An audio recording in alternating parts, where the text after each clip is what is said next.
Denzel Washington just owned Blake Lively and Ryan Reynolds, and he did it in front of everyone. What looked like a harmless Hollywood moment quickly turned into something painfully awkward, and people watching could tell immediately that this wasn't playful shade, it was real. Yeah, he was I call him a sociopath. I mean, I think that he wants to win no matter what. He was willing to do whatever it takes to win. He didn't care who he stepped on. We all know Ryan Reynolds as the charming, quick-witted guy who never misses a chance to crack a joke, but this time Denzel Washington wasn't having it. He shut Ryan down with a response so cold it instantly changed the energy in the room. And the wild part? This tension didn't just come out of nowhere. There's history behind it. While Ryan is getting publicly humbled, Blake Lively is facing a totally different kind of Hollywood shift, with industry insiders who once supported her now quietly stepping back. So, what's really happening here?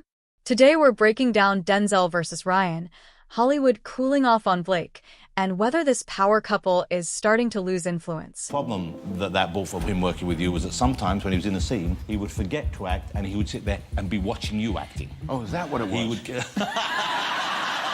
I just thought he was terrible. To really understand the tension, we have to rewind to where it began. Because when Denzel Washington decides he doesn't vibe with someone, he doesn't fake it. The first cracks showed back in 2012 when he and Ryan Reynolds were promoting their film Safe House. Just whipping backwards as I was reaching forward, and pow! First black eye I've ever had in my life. And I remember they called cut, and I looked back and, oh man, he had a shiner this big, and I just thought, wow, this is the end of me. This is the moment that Denzel Washington turns me into a liquid. Ryan was in full fanboy mode during that press run, constantly praising Denzel in interviews and calling it a dream come true to work with him and perform stunts alongside a legend. But Denzel wasn't exactly matching that enthusiasm. In fact, things reportedly got uncomfortable during filming when Ryan accidentally gave Denzel a black eye during a fight scene, something that clearly didn't help their off-screen chemistry. Have you read the things he said about you? No. He said working with Denzel was a sort of a lifetime dream, and he said you're just about the best actor going. And the problem that brought from him working with you was that sometimes when he was in a scene, he would forget to act and he would sit there and be watching you acting. Oh, is that what it was? He would... I just thought he was terrible. And let's be honest, injuring a Hollywood icon is probably the fastest way to fall out of favor. Later, during an appearance on The Jonathan Ross Show, Denzel was asked about Ryan's acting ability, and his answer said everything without needing to say much at all. Samuel L. Jackson, where are you? Oh, Samuel L. Jackson. No, I'm not gonna do that. That energy is not there. The room froze. Tom Hardy looked caught off guard, Keira Knightley didn't know how to react, and Denzel stayed completely serious, brushing it off like it wasn't even a joke. If that had been a one-time awkward moment, maybe you could chalk it up to his dry humor, but it wasn't. In another interview, when asked about working with Ryan, Denzel simply paused and smiled in silence. And in Hollywood, silence speaks volumes. Actors constantly fake praise for each other, but Denzel couldn't even pretend. When he respects someone like Viola Davis or Chadwick Boseman, he lights up. With Ryan, that warmth just isn't there, and people noticed. He had a really weird moment on Deadpool where he said, let's do one more take. And everyone was like, okay. And I was like, yeah, I'm fine. And then as the character, he was like horrifically mean to me. And here's where it gets even more interesting. Denzel isn't the only Hollywood heavyweight who seems unimpressed with Ryan Reynolds. Other major names have dropped subtle hints over the years too, suggesting that behind the charm and jokes, Ryan might not be as universally loved in the industry as people think, which raises the bigger question, is Hollywood finally turning on one of its golden boys? Part of the marvelization of Hollywood is, it's the, you have all these actors who have become famous playing these characters, but they're not movie stars. Look, we all love the Deadpool era, right? The sarcastic, fast-talking, fourth-wall-breaking king of action comedies. But does Hollywood actually respect Ryan Reynolds? I don't think so. And if you think I'm making that up, just listen to these guys, starting with Quentin freakin' Tarantino. Say what you want about him, but he knows everything about the movie world. And when he was asked about Ryan's work, he didn't exactly hand out compliments. In fact, he basically called his movies hypothetical. I don't know what any of those movies are. I've never seen them. Have you? I haven't ever talked to Ryan Reynolds' agent, but his agent is like, well, it cost $50 million. Well, good for him that he's making so much money. But those movies don't exist in the zeitgeist. It's almost like they don't even exist. And if that wasn't enough of a reality check, let's talk about Deadpool 2. The first movie was a massive hit, and the sequel was supposed to be even bigger. But the film's original director, Tim Miller?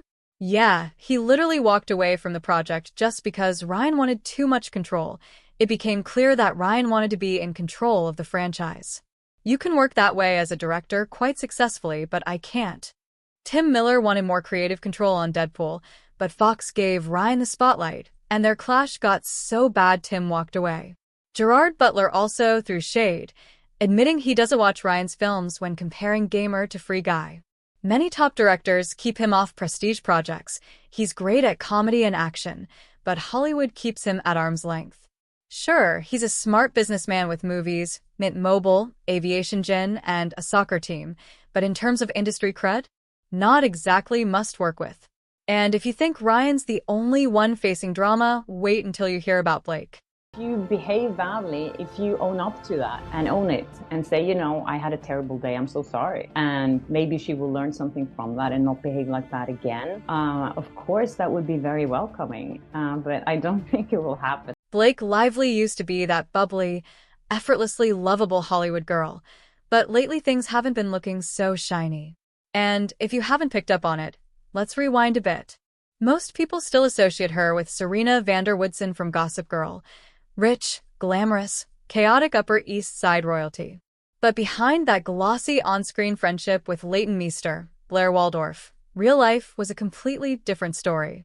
You happy? At least I won't have to watch the next episode of The Serena Show. You know, I was coming here to invite you to hang out with us. Oh, how generous, Serena! I should feel so blessed that you would include me in your little group. What many fans didn't realize at the time is that Blake and Leighton weren't close at all off camera, not even remotely. When's the party?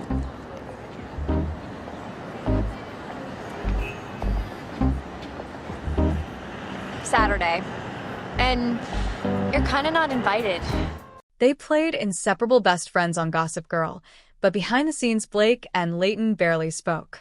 Reports said Leighton didn't vibe with Blake's lifestyle, tension grew on set, and when the show hit its 10-year anniversary in 2017, producer Joshua Safran called them polar opposites, with insiders claiming the cast felt pressured to pick sides. Since then, Leighton has stayed low-key and focused on her family and music, while Blake's choices have drawn criticism, from her random flower shop love triangle film The Making of to the Kate Middleton Photoshop joke that backfired so badly she deleted it. Even her fashion spotlight has dimmed, getting overshadowed by stars like Zendaya and Hathaway. And just when Blake hoped It Ends With Us would be her comeback, fans dragged the casting, mocked the leaked photos, and roasted that infamous orange wig. The backlash only got worse when co-star Brandon Sklenar was asked about working with her and awkwardly dodged the question instead of saying anything supportive. I was trying to play it really cool the whole time. Did you play it cool or did you? I tried. I just want people to, and just keeping the focus on that. That painfully vague response screamed discomfort. In Hollywood, silence or deflection usually means drama, and it only fueled speculation about what really happened on set. Then came even bigger red flags. Director Justin Baldoni, who also starred as Ryle, suddenly stepped down from directing the sequel. Directors don't walk away from major franchises without serious behind-the-scenes tension, and combined with the lawsuits now flying between parties, the entire project feels unstable. I just want people to remember why we made the movie in the first place and what it stands for, and just keeping the focus on that. I am more than willing to take every single text message that exists out there, lay them out, put them on a website for the world to see, have them see the truth and determine the truth for themselves. With backlash piling up, people are starting to question whether Blake and Ryan's Hollywood power couple era is fading fast. Ryan's reputation isn't as untouchable as it once was. Denzel barely acknowledged him.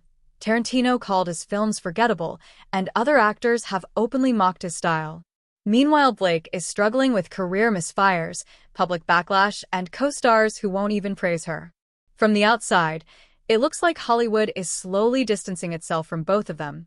So what do you think? Was Denzel just joking, or was that industry shade? And is Hollywood quietly done with Blake and Ryan? Let us know in the comments, and check out our other videos for more celebrity bombshells.